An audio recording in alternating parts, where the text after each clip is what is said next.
Pemirsa, pemerintah melarapan Kementerian Agama mempengabdi Majang Krama Konghucu miwah Tionghoa tatkala mikalengin atur ngemargiang Hari Raya Imlek warsa kalih tali 570 kalih Kongzili sani nepet rahinane mangkin kelaksanayang pinih sederhana ring tengahing limbaknya ni virus corona.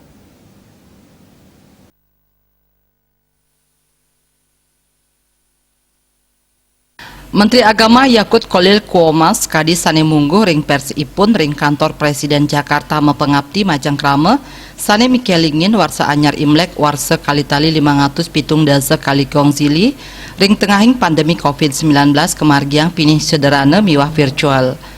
Pikeling Imlek warsane mangkin janten mabinayan ring pikeling warsa sedurungnyane santukan ritat kala nampenin pandemi ring samian jagat.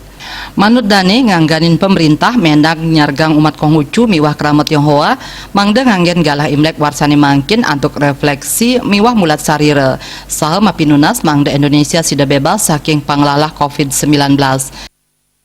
Dan kami biasa dalam setiap perayaan Imlek ini anak-anak santri dan saya tentu saja ikut datang ke rumah-rumah saudara-saudara yang merayakan Imlek.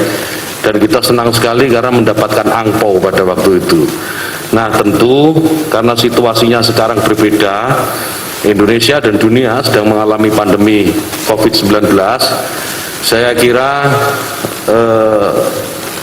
umat Konghucu juga harus mawas diri bahwa perayaan Imlek itu bisa dirayakan dengan cara yang sederhana.